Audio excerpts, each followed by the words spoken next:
We talk to the legends of the creative and entertainment industries. We talk to those on the rise. Lance Dean Anthony Nielsen asks about the highs, the lows, and everything in between. This is Outcast Creative, and this is Industry Interviews. Hello, welcome to Industry Interview 123. Can you believe it? All in 2.5 years since we changed the direction of this channel after it was an actors channel during lockdown. Now it's here to support passionate artists and in particular passionate filmmakers, storytellers. And so my guests this evening fall into exactly that category, exactly the category of people that we like to support. If you are a creative who works in one of the creative industries, could be designing board games, writing books, music, film, television, you have a project that you would like us to support, then get in touch with the Outcast Creative channel via either the Facebook page or my Twitter account, Lance Nielsen WD.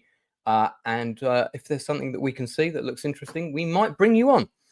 My co-host tonight is none other than one of my previous guests, Rachel Percy-Art, who is a specialist in fantasy art, castles and such, unicorns skipping through rainbow fields and that sort of thing. How are you?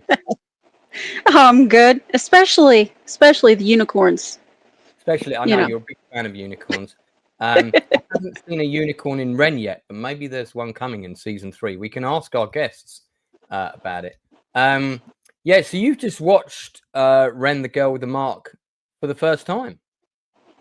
Yeah, I watched both seasons of it yesterday, which that was excellent. Massive Ren binge. Excellent, good. Well, a friend of mine, Mark Hampton, who prompted me to actually get in touch with the filmmakers because he's just directed a couple of episodes, helped set this up. So big shout out to you, Mark. Mark's been a guest on the channel before and is a good friend. So thanks very much for that. But I had met Kate Madison, the kind of the driving force, the passion behind this project many moons ago, before the dawn of time in my creative career. And then we bumped into each other again at a film screening of Born of Hope, which was her Lord of the Rings fan film. I think it's fair to say that this woman is quite enamored with the fantasy genre, Lord of the Rings and that sort of thing, and was looking to make her own contribution towards that genre. And Ren, the Girl with the Mark is it. Shall we have a quick look at the season 3 trailer? Let's do that. Payment on delivery. I had a dream. I was dragged into a carriage by 2 of your goons. I never thought I'd see this in my lifetime. A new Mari. Hunters sold me out. It'll be worth it. Will it? Look what the cat dragged in. Where's a marked one? You have seen my little collection. Where did all this come from? It all started in Helgoth. The insurrection. They defied the Kah'Nath. If you keep attacking the Kah'Nath, they will keep making examples of us. Her natural powers are growing stronger. Let me help you. I'll not be touched by your unholy magic. Run. The new Mari is a greater calling than you can clearly understand. They choose for a reason. I came here to get it out of me. First new Mari in a century, and you would reject that honor. Can you do it? If I knew it all, then would I do it again? Would I do it again? Thanks so much to the super talented Rachel Hardy and Octave Rising for allowing us to use their cover of Everything I Wanted for this trailer. Please check out their channels on YouTube and Spotify and support Rachel on Patreon. And while you're at it, why not support Ren on Patreon too? Indeed, why not? Rachel, I don't know what you thought, but I think that looks better than Wheel of Time, personally. So let's get our wonderful guests on. We have Kate Madison, the show's creator, and Neil Oseman, who is the current showrunner and director of photography. Welcome to the Outcast Creative channel, guys. Thanks so much for being on. Hello, thank you for having us. Yes, thanks for having us. I think I've only had 2 people in the same space on an interview once, one other occasion. So this is kind of a treat. The joy of being housemates, it just was easier to just go, do you want to just come to in the same place rather than us trying to sort of like hear each other in different rooms. So yeah. Did that work out? Like, did Neil come to see a room and you said, what's your occupation? I'm a director of photography. I can give you a really good rate if you come and work on this movie with me. That, I mean, it wasn't like it's not a million miles away. I worked on season 1 first, right, and then the room became available, and it was like the opportunity to help finish season 1 also became available. And then he never left. Right, excellent. Well, you know, there's probably a movie in there. I mean, yeah. So Kate, let's start with you, because you did Born of Hope, which was the Lord of the Rings fan film, and that happened at quite an exciting time for independent filmmakers, because digital film cameras that were affordable had just become like accessible to us, and you know, social media had exploded, and crowdfunding was suddenly a thing, and it was before crowdfunding became oversubscribed and, dare I say, a bit shit. So it's kind of before crowdfunding, to be honest. At least we didn't use official crowdfunding. No, I mean, actually, you can go back way further than that to films like Chasing the Deer and stuff like that came at the end of the late 80s, going into the early 90s. There were 2 British films like that where people basically paid money to be an extra in the movie, and it was crowdfunded that way. But I know you did something a bit different. But let's before we get to Ren, here you are in Born of Hope. Any excuse to travel with a bow and arrow, basically. I mean, it's a good look. You can't lie. Like, fun fact. Well, I mean, the guy behind you seems to think so. He's quite an amateur. I could tell you a fun fact that does link into Ren regarding that. The hair, that hair is not my hair. That is a wig, and that wig is now Ren's wig. We've thrown nothing away here. You know what? That's a good wig. I'm pretty sure we used that was a wig. Season yeah, those arrows have been reused as well. Like, yeah, I mean, whatever you can reuse when you're in independent filmmaking with no money. Yeah, I know all about that. Yeah. So okay, so let's talk Born of Hope first. So like me, you saw the amazing trilogy of Lord of the Rings in the cinema, were probably blown away and thought, oh God, I would love to make something like that one day. It was, you know, yes, I watched that and was really blown away by the scope of it. The thing that really sort of hooked me in, at least to wanting to make it, was actually watching lots of the behind the scenes. Oh my God, on the box sets, DVDs and stuff like that. So like, to me, it was watching that and seeing all these people come together and make this amazing show, these films in New Zealand, and the bonds that were formed and things like that. That, I think, was the thing that cemented it for me more than anything, was that idea of getting a bunch of people together and making something together, and that creativity that happens when a lot of people come together. That's really hooked me, and that I think that's what I really sort of strive for. I think I strive for it with Born of Hope, and it was what drives you through the bad days and the stressful days, is when you see all the magic kind of happen. And the same is true really of Ren as well. Like, just any project, getting everyone together and just watching these creative people make magic is amazing. Yeah, shooting a movie is a truly unique creative experience, and it's very intense because you become this family in such a short space of time, and you need all the cogs on that wheel to be turning in the same direction. And when they do, it is kind of magical, when everyone's up for it, when everyone's into it, when everyone's, you know, everyone works that extra hour because you need that last shot or whatever. I mean, this is one of the reasons why I was so keen to interview you, because we've really trodden in the same trenches, and I can relate to all of those things. So when you've done Born of Hope. Shout out to Dan Stiles, who was in Born of Hope, who's a good friend of our very successful stunt coordinator. He's also got the channel for an interview. When you've done this, what was the segue from this to Ren? I'm guessing it was like, right, now I want to create. So I've done a fan film, Lord of the Rings. That's nice. Now I want to create something of my own. I've got 20 fantasy maps I've drawn in my bedroom. Let me see which one. Yeah, it was. Say again. They stack up, don't they? Yeah. Yeah, with Ren, it was really interesting because there was a little bit of a weird sort of few years hiatus between Born of Hope and like really literally kickstarting Ren, where myself and Christopher Dane were really trying to push into doing something bigger, something like an actual movie. At the time, movies were still the thing and not TV. It's very much changed, but at the time it was like, we should try and write this thing. It's really hard to do fantasy, but let's see. We worked on a number of scripts together, and the one that we sort of pushed was really pushing anyway was called Blood Traps, which was like a horror film. And we pushed that for, I think, a number of years, back and forth to like, the Cannes Film Festival, talking with producers down in Brighton and going up and down. And I personally felt like we were going sort of in circles or not really going anywhere. It was a lot of talk and not much action. Yeah.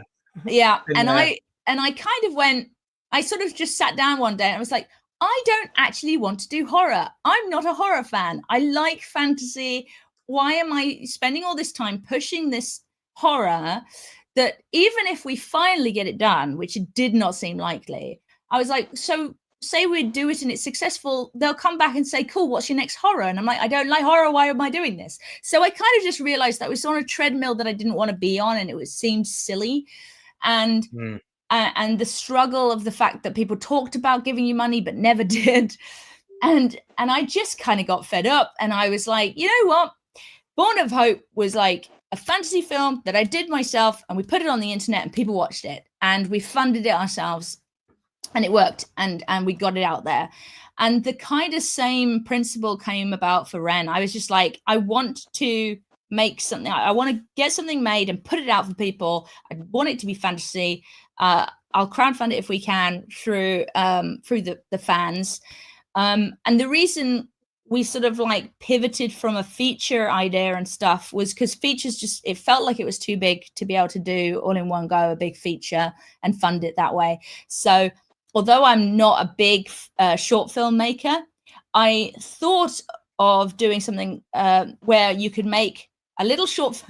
The idea was a little short film on a weekend, and then we'll put it out, and then we'll do another one, and then we'll do another one, and we'll make them sort of episodic, and therefore we can make a series of short films that become a longer story. That was the original idea, but then we wrote something that was impossible to really film in little chunks like that. We had to film it all in one go because we had to find a village and all this sort of stuff. So the original idea was to do something in a bitty type way, manageable chunks. In manageable chunks. And then it wasn't quite manageable. But we did it. I mean, we had some ups and downs. There was definitely a time during filming season 1 where a lot of the team came to me and said, I think we need to cut a huge amount of what we're doing because we're really struggling. And I really pushed for us keeping going. Partly because the way we were filming stuff was like we weren't filming completely linear, so it's not like we could just stop filming and we'd have everything. We actually needed, like, the last week of filming was huge amount of interiors that were going to be like earlier in the show and stuff, and I was like, if we don't get to this end point, it's just so in the middle of nothing. Like, nothing has happened enough in the story. If we stop here, we kind of just have to keep going. And I'm very happy that people kind of listened to that and rallied to that a bit, because it was a struggle. We had huge weather issues making season 1. and the schedule dragged out and various things because we were trying to work around all the actors who were like doing day jobs. So it was like, you're available one day, you're available this other day. Like the amount of shooting that was like shooting one person with me reading lines off screen and then shooting over the another shoulder. person. It's like so much of that, especially for like the end concluding thing in the last two episodes of season 1. Nearly all of that is like one person on their own, and me reading off screen, and then we shoot someone else two weeks later or whatever it was. You know, it was nuts. I forget that that's the case, but we have a behind the scenes somewhere. Yeah, well, there are a couple of big scenes in that season: the trial scene and the market scene. Yeah, that we just seem to be filming forever. Yeah, there was another little piece to do. Yeah, there was I feel like it was the market scene more than anything that when we finally finished, we could tick off the scene as a whole. Everyone was like, oh, thank God that scene's done. Because, it was all these little bits. The Kah'Nath walking in was a whole other bit to the, We had a handwritten list in the production office. Ticking it off. And there was a lot of dotted ticks because we couldn't quite tick it off, but it was like half done. I was like, come on. Yeah. So having made the wise decision to spend the next 10 years of your life creating this fantasy television series and enduring the poverty that comes with those joyous decisions. I told you I've been down this road. Let's talk about the let's talk about the highs first. Yeah. In terms of putting it together, casting it to day one of filming, from writing it, what was the time period? Oof. I mean, day one of filming was sometime in September 2014. Yeah. But to be honest, I think I can find notes that are Ren related story-wise that go back to 2011. It wasn't actually that long after Born of Hope, really, that I started to play with ideas for Ren. I would have to look at the actual scripts. I mean, the script went through about 9 variations that myself and Chris and even Michelle and some others like added bits and pieces to. But we did the... Oh, got a lag. Oh, no. Oh, no. Our guest is frozen. It must be dark magic. Let me... That's it. It's a conspiracy. Yeah, it could be. Oh, okay. Well, this is what happens when Can you hear us? We're still here. We lost you for a second. I was thinking, oh my God, I wish they were on separate screens now. Then we'd still have one guest. Shoot. Well, to be honest, the trouble is, if it's an internet problem, it's a problem in the house. Yeah. So, but yeah, okay. Well, fingers crossed that was a blip in the Matrix. We can hear you. Sometimes you're freezing in comical fashion. Oh no! Like this, but it's fine. So, okay. I mean, what was the? I just did a comical position. Hopefully, it froze. Well, just to keep doing comical position. I don't know what you heard of us then. Well, no, I got the gist of that. When did Neil come on board? When did you? A little too late. When did you step into the pit of fire, Neil? Yeah, I joined on day 4 of the shoot of season 1 as the director of photography. What happened to the original director of photography? Well, it was me. Kate approached me months before, and then sort of nothing really ever came of it. Right. I had one of my classic indecision making moments where I couldn't quite figure out who I should get to be director of photography, and we'd not really worked together. I don't think we'd like. I've done like 3 days on Born of Hope as it's like running around holding an umbrella, camera operator, assistant. But I knew a bit of your work and stuff, and you'd sent, I think, showreels, and so I had a few different options. And I just wasn't, with so many other things going on, I hadn't quite decided on that. I didn't sort of like kind of minor issue. Well, so because Born of Hope we didn't have a director of photography on Born of Hope. We had a collection of different camera operators, myself included. So there wasn't like someone doing that. And I don't think it was sort of like it locked in my head of how important it was. And then, so when I finally said, can you do it? Neil was away in the States for at least for that week or something, the very first chunk. So the first 3 days. The wonderful Richard Roberts, who is also who played Kah'Nath in like Born of Hope, but also is a great camera op and DOP sort of himself. He did those first few days until Neil finally got back in the country and could sort of like hit the ground running, quite literally. So yeah, it was a little bit of holidays and not making decisions early enough. So live and learn. I'm a good friend of Richard Roberts, and I met him because of your film and also Born of Hope, A Hunt for Gollum, which he was also in. Mm-hmm. And I'd worked with him on The First Musketeer, which was another web series. I was on the phone to him quite a bit when that was being filmed.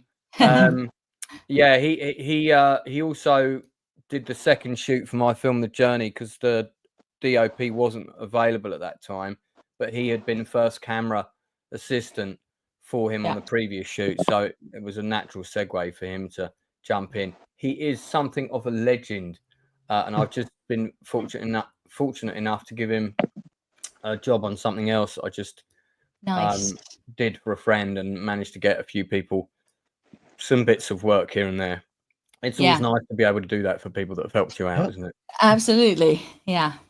So here's a still from season 1. And okay, so what were the most fun moments when you were shooting season 1? The Nerf gun battles. Probably unrelated to actually filming. It was like 2 a.m. Nerf gun fights inside the warehouse that essentially we were squatting in while filming. We literally, like a huge amount of people we camped in this. We had this huge space, and so within this sort of offices and the lobby area, like it was a disused factory. Yeah, it was disused sort of warehouse factory thing, and and so we were spending a lot of our time there, and so I think we blamed Duran probably for bringing the Nerf guns into the space, and then it just became the thing. So it's like, well, if you've got a Nerf gun, I want a Nerf gun, and then if you've got a foam sword, I want a foam sword, and so yes, there were. I did really love that. I probably cherished that a little too much because then I couldn't get up in the morning very easily. But I also was very aware of how fleeting this time was going to be, and so I think I didn't experience that as much on Born of Hope. When everyone was camping and doing stuff there and bonding together, I was like off in a porta cabin on my laptop trying to work and make the film happen. So with Ren, I wanted to try and do both. I was very much like, I really want to treasure these moments because I know they are going to disappear very quickly. And so so those sort of moments of like having a barbecue while it's pouring with rain outside because we can't film anything, like we'll just set up a barbecue in the warehouse and film night. Someone bought a projector. But I think the thing that I mean the whole thing was just like it's an amazing bonding experience, like being in a big student house or something, but sort of on a professional level, the best thing for me as the DP was just coming onto set each day and just being presented with these amazing sets and props and costumes. I had never worked on anything with that level of design and making on it. That is just such a privilege as a cinematographer because the stuff just looks good before you do anything with your lights and your camera. Which is always handy, you know. Yeah. You don't have to think about lighting something to cover up something that looks a bit naff. So which is always a bonus. What were the biggest challenges filming season 1? I mean, the weather was definitely a huge one. Because it was a summer where there was just a lot of rain and like torrential rain, and a hurricane came through as well. And was this 2014? Yeah. I remember that it rained. That was the year when we had all the floods around the country and stuff. Probably, yeah. We have lots of video of like people wading, like in a sort of. We should explain for people that don't know that season 1 is mostly set in Ren's village, and that village was a set that was actually built in a car park. Yeah. It's not a location. So it was standing outdoors for months. For months, and on a concrete slab essentially of a car park.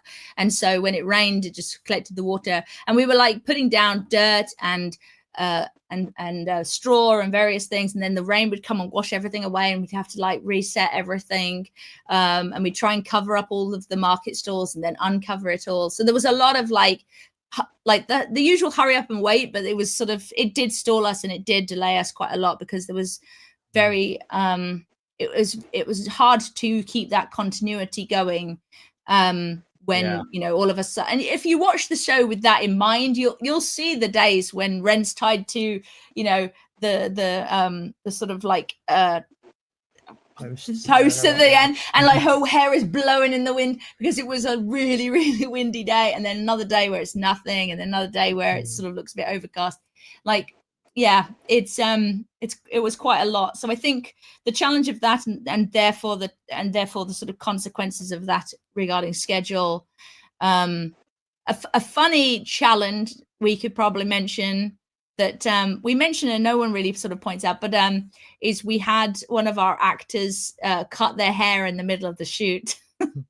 He was only 10 years old, so well, he blamed his father, but yes, our young Banan turned up after we had like a week or two off, because we were waiting. We did our outdoor shoots, and then we were waiting for the school half term in October, to be able to do all the interior stuff.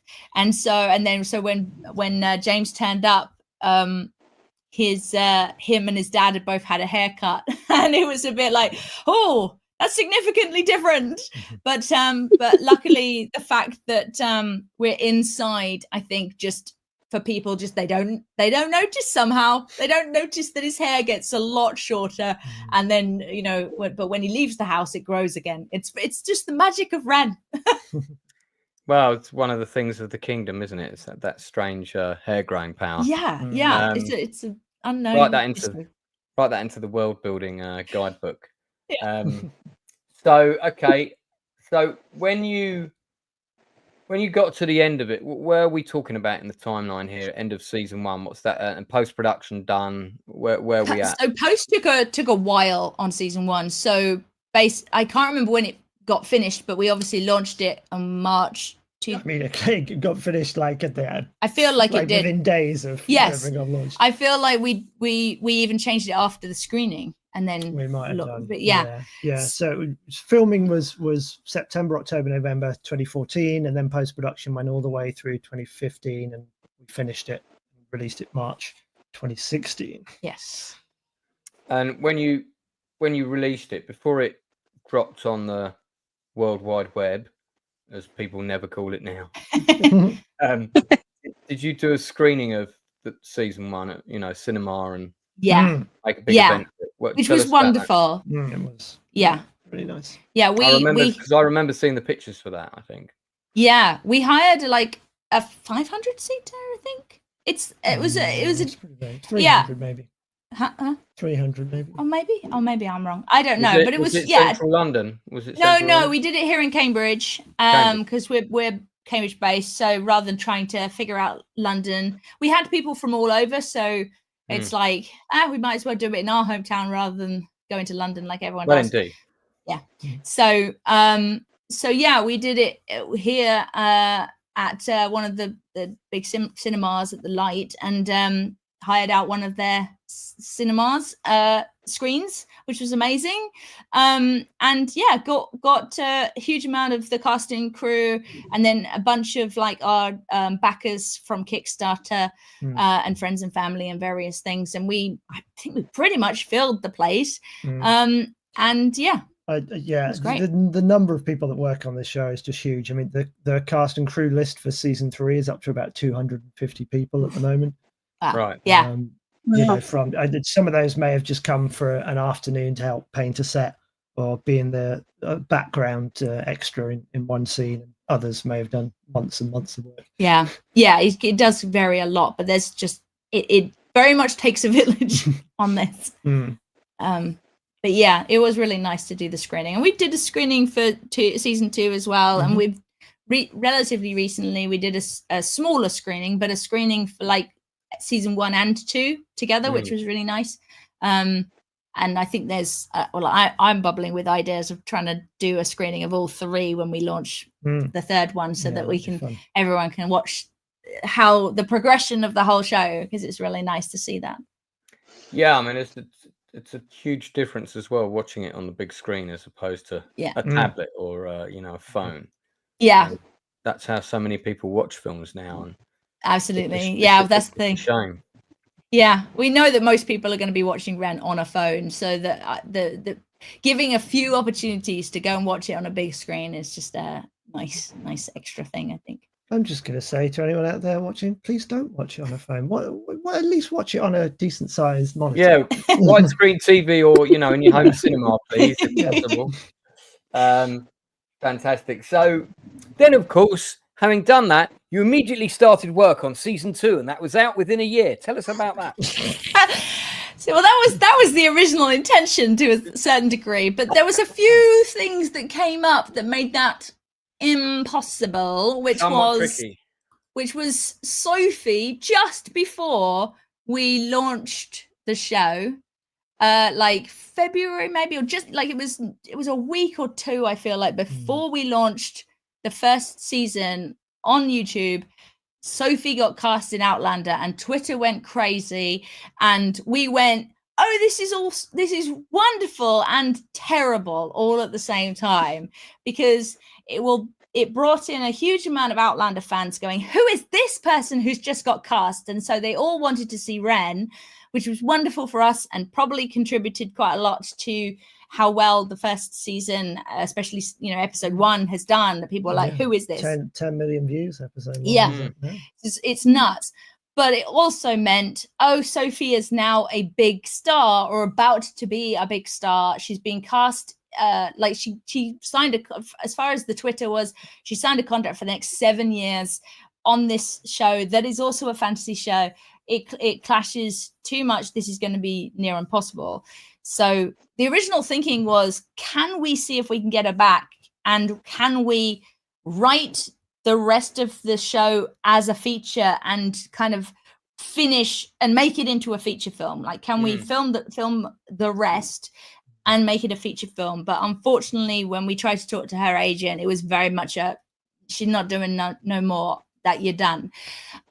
Which obviously really like stalled us quite a lot, because it's like, that's our Ren. The show is called Ren, and we've lost our Ren. And so I think, I mean, I get that she had an agent and everything, but were you not able to have a personal conversation with her about that? I did try, but I think the nature of that time as well, it was like talk to the agent.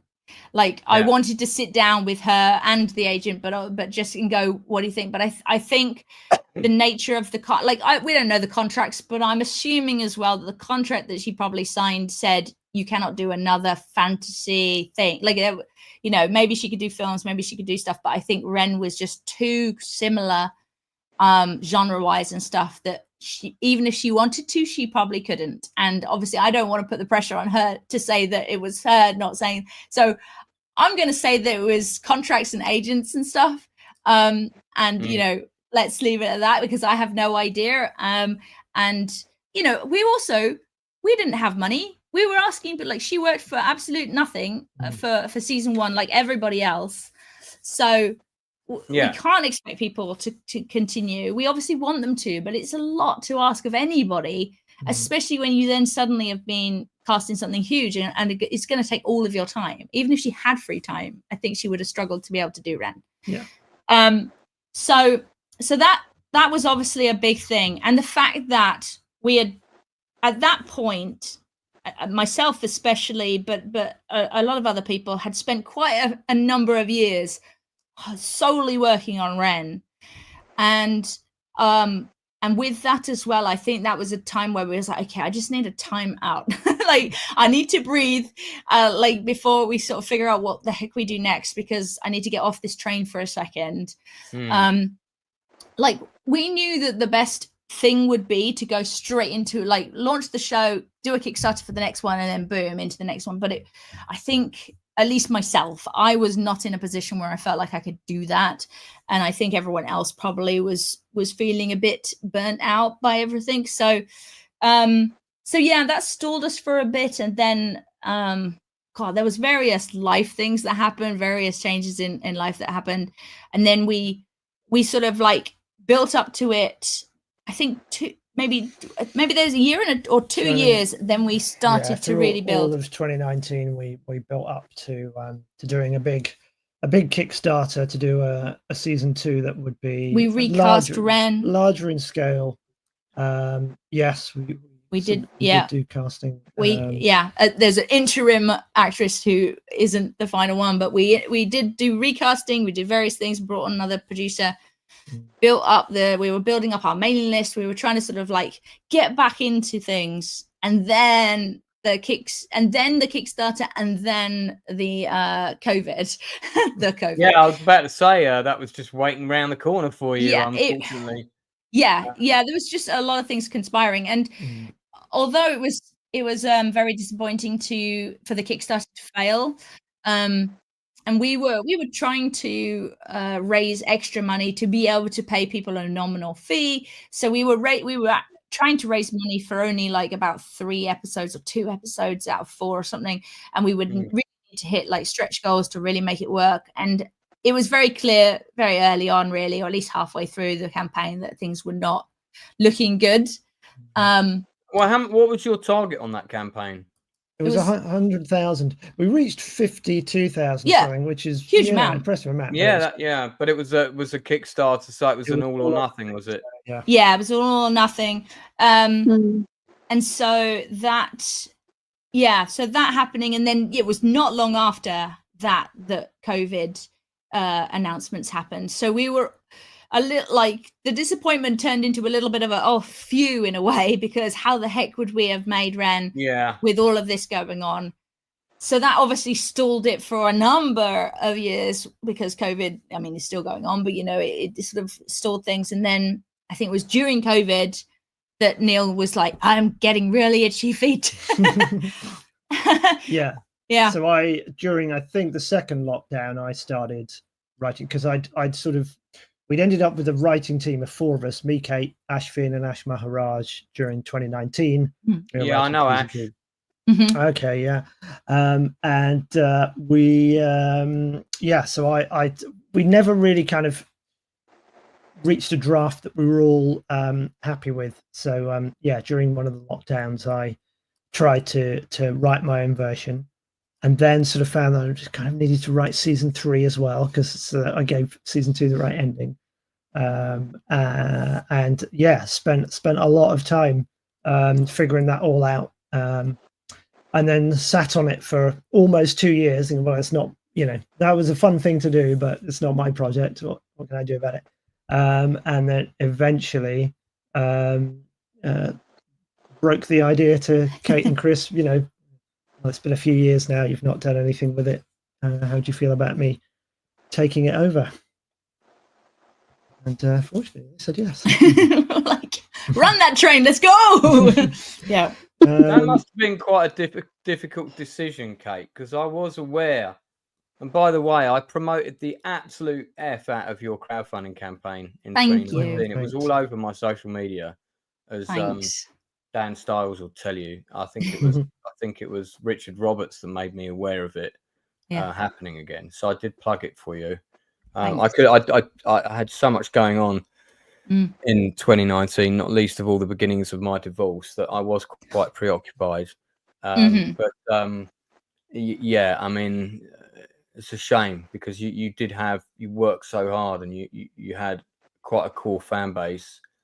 But you know, it's great to see that it's up and running again. But it always has been your baby. So had you sort of reached a point on your filmmaker's journey where you'd kind of matured to that degree where you get a little bit philosophical about things and you think, actually, might be good for me to let someone take the reins? It's still going to be mine, but this probably from a mental health point of view and other things might be good for me to step back. Was that where you were at?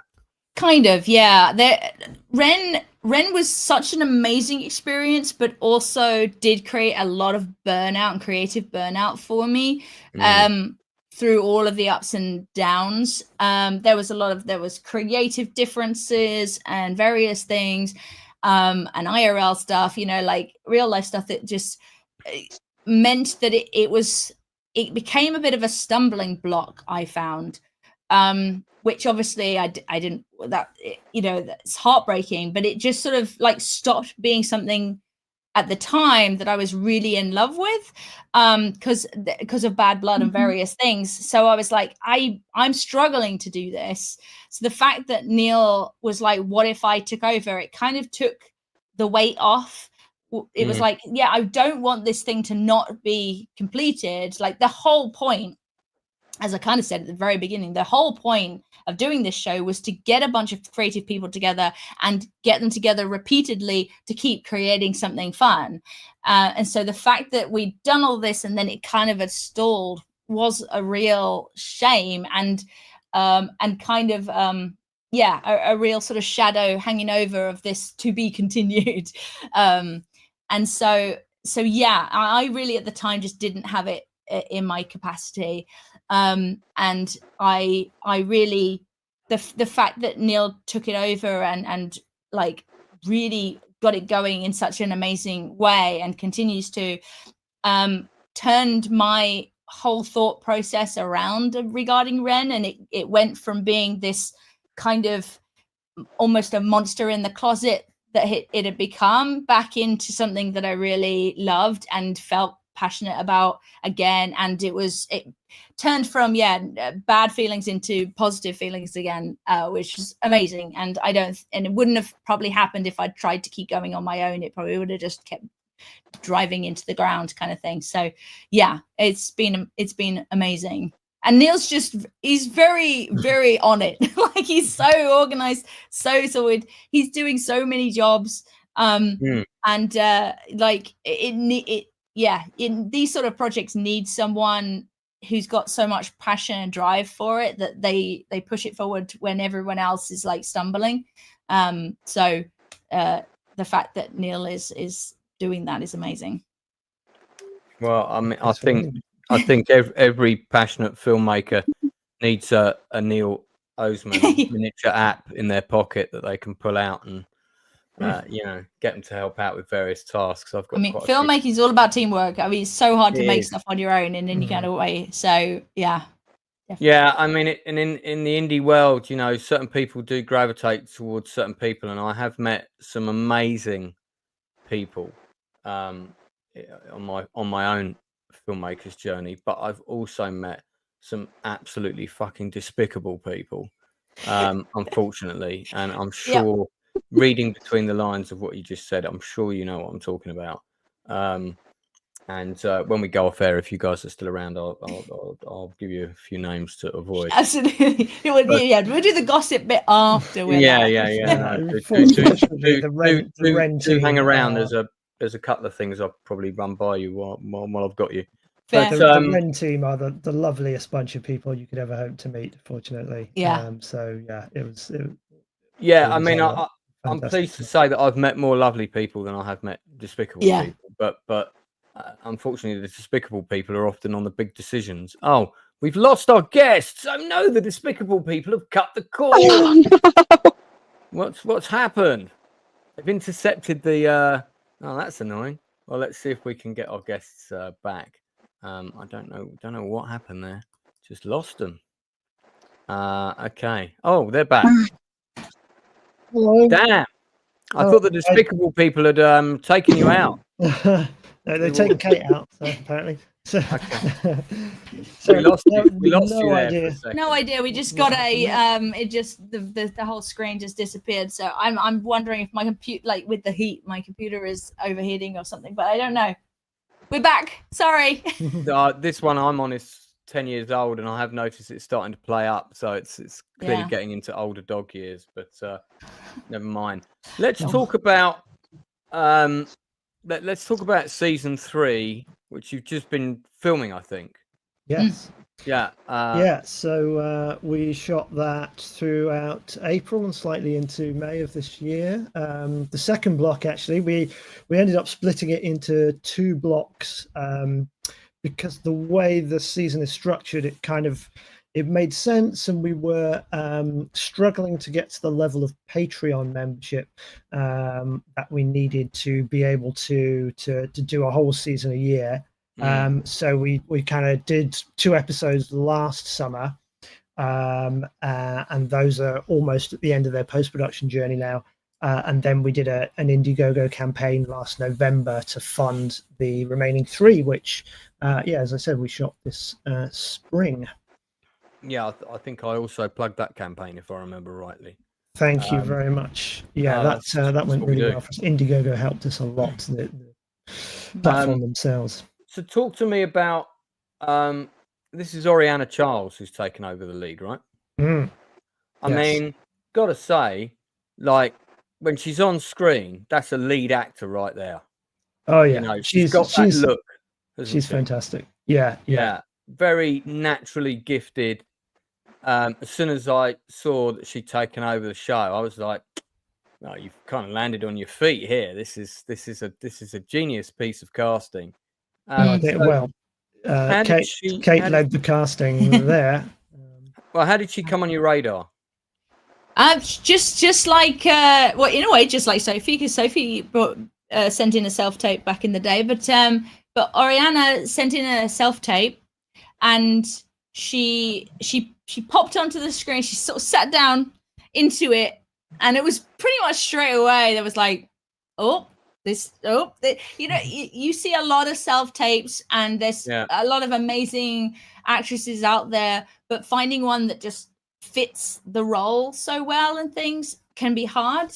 But Ori just, as soon as she came on screen and started her stuff, it was like, she's good, like straight to the top of the list kind of thing. And we got her in. I really like doing like longer. Did we bring her in 3 times or twice essentially? So self-tape and then 2 in person.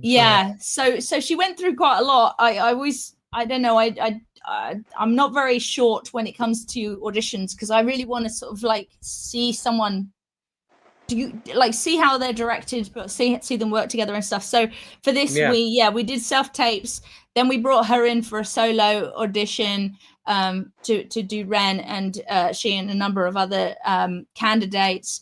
And then it was a different day, wasn't it? And then we brought in pairings. Because we knew we had to also recast Duran at that point. We talked to Duran, and it just wasn't something he was interested in coming back for. So he plays Hunter, the second lead. Yes. So Alex Hackett was cast as the new Hunter. So knowing that we had two leads to cast, we brought in various pairings, and we saw them together doing scenes together, and how they interact and how they look together and all this sort of stuff.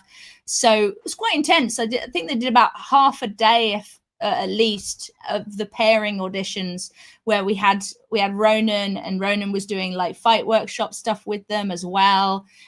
We especially the guys, because there's always less guys auditioning, so we only had a couple of hunters, and we made them do the scenes over and over with all our different combinations of Rens. So Alex did stuff quite a lot, and we hadn't managed to see him solo. I think his submission was quite late, so we'd seen a self-tape, and we brought him in for the pairing audition straight away. So yeah, those two seem to fit nicely together. And they so far they seem to be really enjoying themselves. If they're to be believed. But they loving have it. a lovely time. It's one of the great things about the shows. People, when we wrap, they send me thank you cards. Thank you for letting me work on your unpaid project. It's like it's crazy, really, but and it's a rare opportunity to do fantasy that they know they can go on YouTube and see the quality of the previous episode, so they know they're making something good already, which is great for morale. And at the wrap parties, people would say lovely things. And you had one of my drama students in a couple of episodes. Oh yeah, who's that? Wonderfully talented, and that's Meg Burley. Meg Burley. Yes. Yes. She's fantastic. So, yes, we brought her back for season 3 as well. Yeah. So. Oh well, great stuff. I'm glad you got to work with her because she's always chomping at the bit and a great team player. And when she came to our acting workshop, so I knew if I threw stuff at her, she was going to do great things with it. So it was always interesting to see. Can we say? I think it's okay to say that she auditioned for. I was thinking of saying well, it. Yeah, actually. I don't know that it's a problem. I mean, she came in and auditioned for Ren, and we absolutely loved her. But it was that thing of like, we really like her, but is she Ren? And then so the fact that there was this other part, it was like, actually, oh wait, she'll be great as this, and that part as well. I think original, like it expanded like so much, you sort of like things get changed and tweaked and you're like, well, this person's really good. Let's add some more stuff. And you add more and more. So I think the role was not going to be too big originally. And then it sort of got bigger and again, then progressed into season 3 stuff as well and things like that. So when you find someone really good, who's really enthusiastic and you love working with, you want to keep working with them. So it's I always have very fond memories of working with Meg, and I'm not doing the acting workshops at the moment apart from one-to-one coaching. But if I do them again, or if she comes down again, I know we'll be in for a treat. So she also produces herself as well, and she helped with some of the location research on season 3. Yeah, she's like I say, proper team player. Exactly the sort of person that will bring a massive positive contribution to any project, which is what you want on an independent film, really, because you've got enough problems to deal with as it is. So you also worked with Mark Hampton, who's another buddy of mine. Mark's because all the filmmakers in Cambridge know each other. He's been on the radar for a while. Came close to having cameo roles in the series once or twice, and then ultimately came on to direct the last episode of season 3. He's done an amazing job on. Can't wait for you all to see that. I mean, I'm going to tell you a quick story about Mark, if I may. So, I haven't told many people this. So it was the day that would have been my 10th wedding anniversary, and of course it wasn't going to be that, and there was 150 people at my wedding ceremony, 150 guests. It was at Pinewood Film Studios. And I knew that day was going to be really difficult, and I was having massive mental health struggles already. I was really, really low. Lots of terrible things had happened, and I just knew that day in September 2023 was going to be awful. So about 5 days before, I did a post on my socials saying, next week's going to be difficult for me. If you were there 10 years ago, you'll know why. Please don't be afraid to reach out, drop me a text and just check that I'm all right. On top of that, I did an email out to all my friends as well, saying exactly the same thing, because I know a lot of people are busy. A lot of my friends work in the film industry. And just to make sure, because people don't look at social media all the time. And on that day, do you know how many people contacted me to check if I was okay? Text, phone, email. No one. Not a single person. and it got to about 10:30, and I don't normally do rants on Facebook and things like that because it's all work related, but I was proper upset, and I did this massive post about it, and this message, literally within minutes of it going up, there was about 50 replies, right?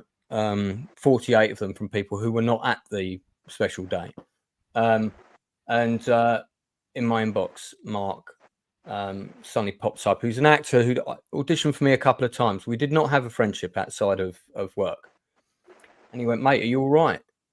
And I went, "No, I'm really not." And he just and he just called me straight away, got on the phone and called me, and I had this massive breakdown on the phone, told him everything that had happened, and he said, "I'm gonna call you back tomorrow," and he did, and he said, "Right, there's a number for this woman. I want you to give her a ring. She's a counselor, and she's really good. She's really good." And I was like, "Mate, I'm financially destitute. I can't afford that. But thanks." And he said, "No, you're good. You're good for her for 10 sessions." And I went, "What do you mean?" He said, "I've paid for 10 sessions for you already." Who does that? What an amazing thing. And this guy was not even a close mate of mine. I've always wanted to tell that story publicly, and actually it's in my new book that's coming out called Back to Raving at 50, which is about how dancing kind of saved me from going into a sort of dark place. I got back out and danced, which was a big hobby of mine in my 20s. But so I do tell that story there, but I've never spoken about it publicly before. I can't tell you what a massive difference that made. It really did, because for someone to reach out and do that, and then also, pop 500 quid to someone, and because I said I can't accept that, and he said, "Well, it's paid for now, so if you don't accept it, someone else is going to have it." And you know what? She was really good. She was amazing. She had like big long silver hair like Gandalf. You would have loved her. So yeah, I mark a huge debt of gratitude for that, and I just, the people that, I'm sure you've been through this yourself, Kate.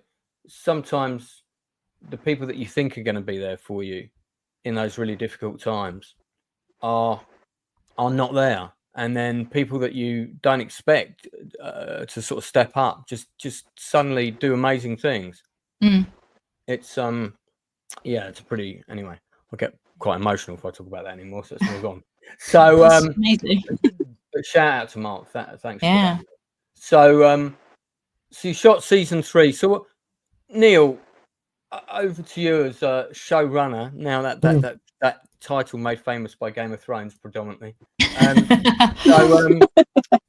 now that you've got that prestigious job, what would you say would be, let's go with 3 key things that you implemented to make sure season 3 went as smoothly as possible, if you could name 3 things?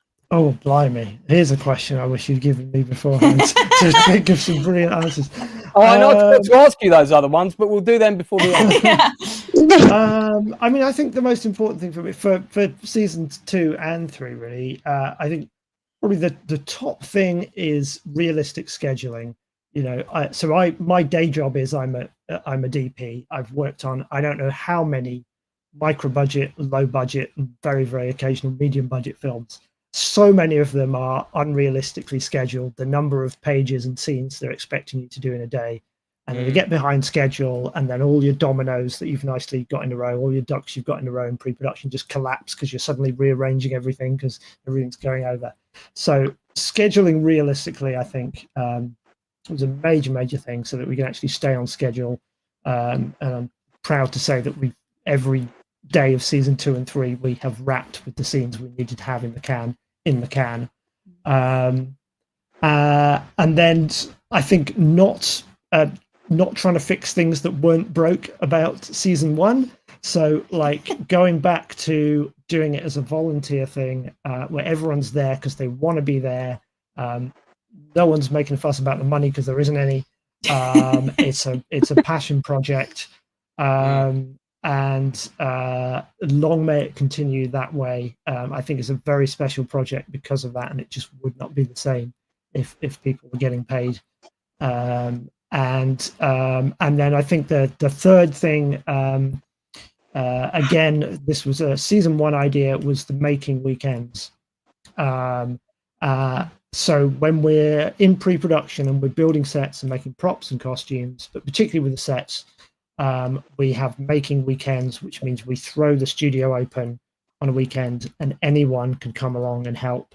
And you can be the most avid DIYer and come with a boot full of tools and power tools and things, or you can come with your kids and have no skills, and you can all just sort of make, flour fake bread rolls for a market stall, or you can paint a bit of the set, or you can, paper mache a tunnel wall to make it look like rock. Those are so important to Ren to create that sense of community that is, I think, an absolute cornerstone of the series. Is basically, it is, in a way, it's like being able to, take your favorite fantasy show, Wheel of Time, Game of Thrones, or something, actually being able to come along and work on it. But it's also, it's got this amazing sort of community atmosphere. Because people are just doing it for the love of it, and so many people have got experience that has helped them with their careers, that they're now off sort of on shoots every day in London doing stuff, or it's just given them extra confidence, or they don't care about, they don't want to be in the film industry as a career, they have day jobs doing something completely different, but it's a hobby which they absolutely love coming to do.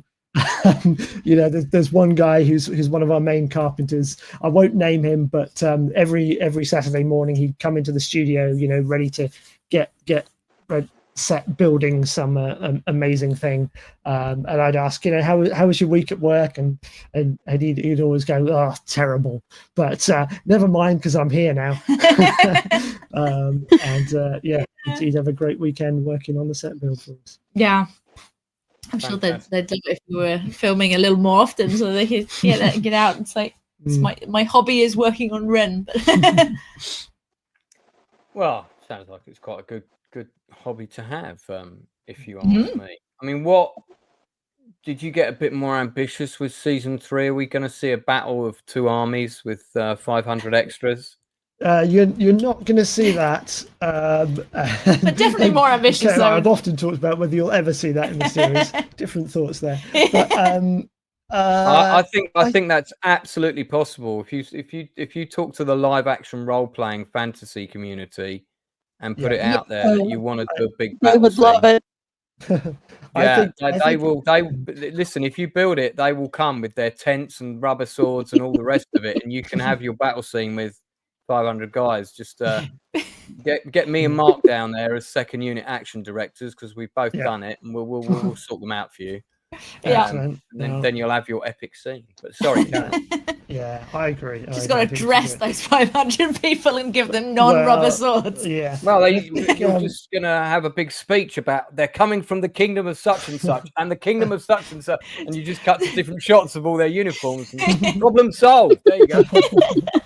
Go film at Empire, LARP. But yeah, I mean, every season, someone will read the script and go, "Oh, this is way more ambitious than last year," and I'll go, "Is it?" And I think each season has been ambitious in a different way. Like season 1 involved building a village and all the other stuff you need to do to start a new series. All the props and costumes we now take for granted because we just have them in store and can use them again every year. Season 2 was a road trip, so lots of different locations, a fair bit of night work, fight scenes taking place in a bridge in Wales in the middle of the night has its own challenges.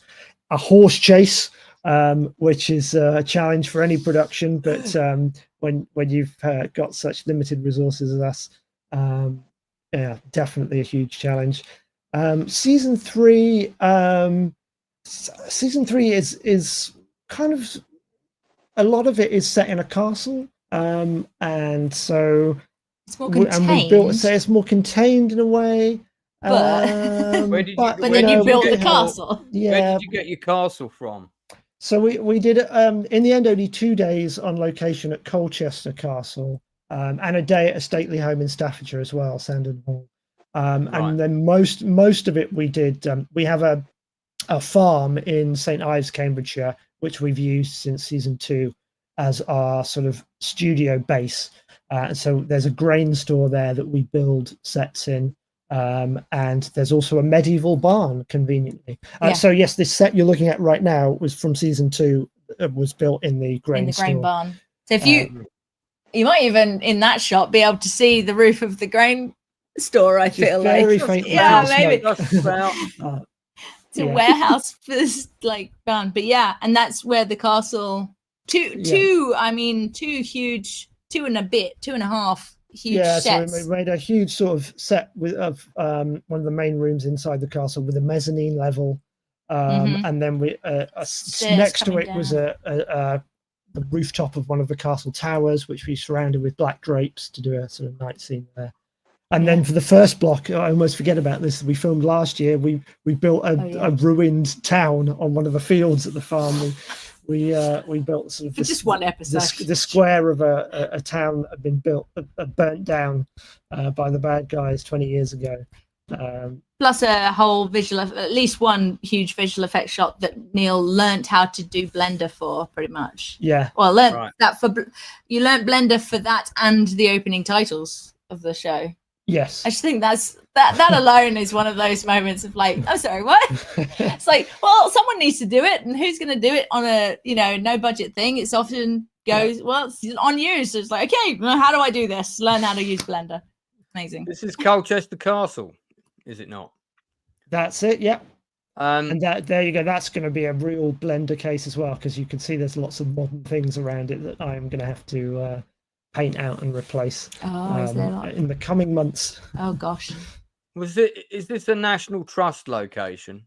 No, we can't film at National Trust or English Heritage Places on our budget, because we just can't afford the fees. So no, this was owned by the Colchester Museums organisation, and their staff were super friendly, super helpful, and the price was really quite reasonable for a couple of days filming there on their spiral staircase, in their entrance hall, outside on the drawbridge, various other bits around the place. Have you thought about just to give the show a more epic feel where castles are concerned? Have you thought about doing something like taking a plate shot of a castle from quite far away, whether it's National Trust or whoever? And there's many impressive castles in the UK, Scotland, and so on, and then using your Blender to drop that into a slightly different environment, so you have your castle, but it looks like it's somewhere. Yeah, to be honest, I considered a lot of things for the castle in season 3, including one of our crew comes over regularly from Germany, and she said, we have some great castles there, and I even did a little bit of research into that. And certainly did consider just either getting stock footage of a castle somewhere else, or doing a plate shoot up in Scotland or something. But we found Colchester, and as I said, they were super helpful. It worked for what we needed, and it enabled us to do some sort of proper scenes there. Yeah, you got interiors, you got the interiors. Yeah, we got some interiors that we didn't have to build. We got a lovely spiral staircase, and we were able to do some scenes of soldiers with flaming torches sort of marching up to the castle as well, which was fantastic. Somebody in the chat saying casually learning to use Blender is insane. I don't know how casual it was, but it's definitely, it's very, very powerful, and it's free. It's open source. We got a question here from Helen. Oh, hey, Helen. we don't know at all. Who the heck is Helen? Just a random person, definitely not an actor from the show. Definitely not. Wants to ask, is there a crowdfunder for season 4, and how can millionaires donate to it? Millionaires won't, because that's why they're millionaires. There probably will be a crowdfunder next year for season 4, but in the meantime, you can at any point join our Patreon page.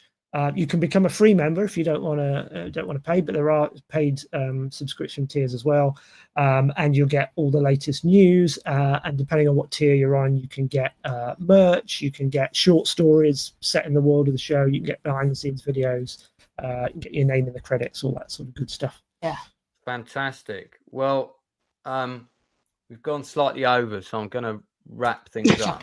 But the links for Ren, the girl with the mark, are all down below. It is a fantastic show. Rachel, give us your thoughts on it quickly, because you're a member of the public that I prodded towards it. Forced to watch it, but it's wonderful. I love fantasy. That is what I write the most. It's what obviously I draw from the most. Wonderful series. When I saw it was 10 years ago, I was like, why did I not know about this until now? This isn't fair. Feel free to spread the word to other people who might not know about it. Yeah. Oh, definitely. I've already been singing its praises. So see, we don't just bring you on the Outcast Creative and support you on the channel. We also Rasta the Mahiram. So your cause. And just to be clear, the whole series is free to view on YouTube. It's not paywalled in any way, so you can watch season 1 and 2. And in about 6 months, season 3 as well. You can see them all. Well, before we sign off, Rachel, I'm just going to give your awesome fantasy artwork a shout out. These are not AI images. So this is some of Rachel's artwork, which is hand drawn. Nice. And then augmented with digital stuff. But so just to give you an example. And what a fantastic artist she is. So, and there are some unicorns somewhere, I'm sure. Lots of cats as well, as you would expect. They're hiding. I mean, your earlier question, we don't have a literal unicorn in season 3, but we do have Florian Henscher. Who some people might think of it as a unicorn. Who plays a... Well, if you, Kate and Neil, if you do have 5 minutes to hang around after we wrap up, after we sign off, that would be great. But if you have to shoot off, no problem. Just to remind everyone, and I've got to say this every show from now on, otherwise my producer will get upset with me. We have a stage play on in October. It is about the making of the Magnificent Seven Magnificent Egos. The tickets are now on sale, 1 week only on the London Fringe, the Old Rose and Crown Theatre in Walthamstow. We're on from the 15th to the 19th of October. So if you want to see what happened behind the scenes for the 1960 classic Western, those of you that can still remember it, of course, do come and check out this play. It's a hyper-satirical telling of the story behind the Magnificent Seven.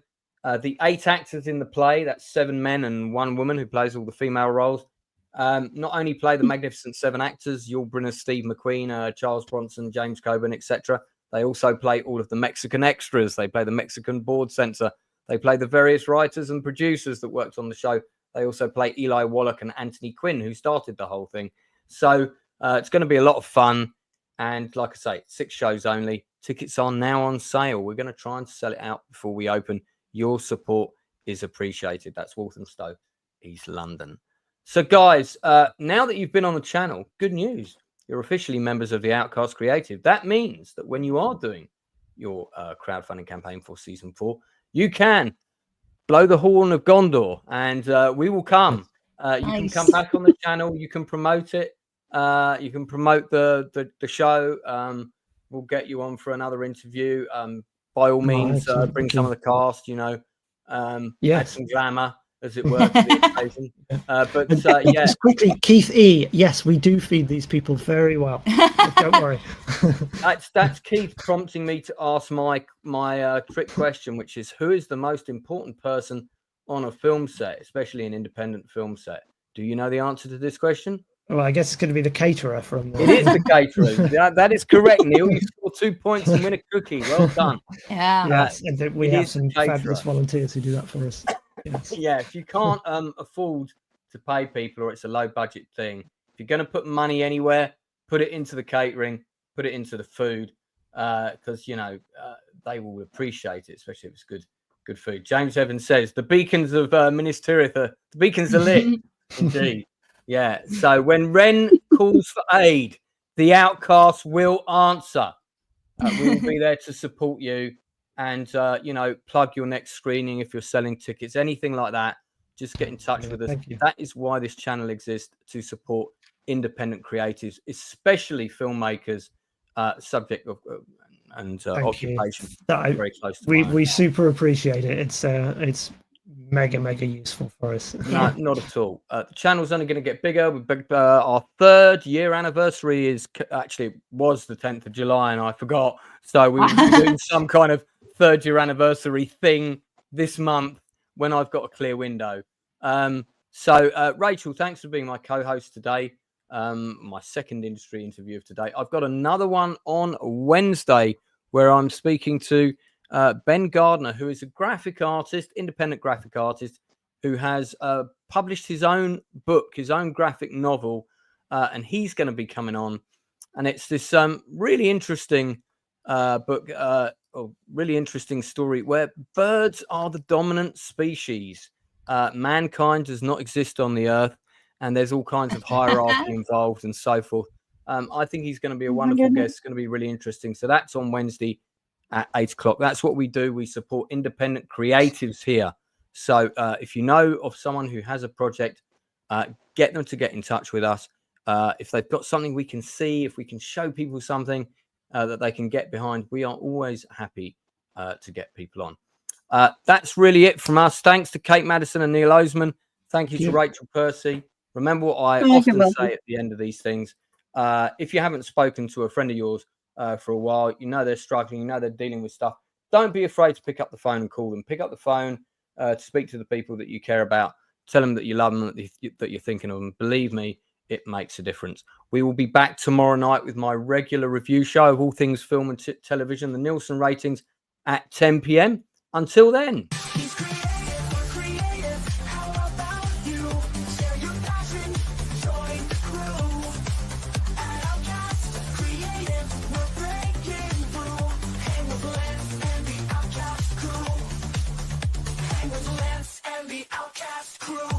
Interviews with fellow artists on the rise, and reviews that might surprise.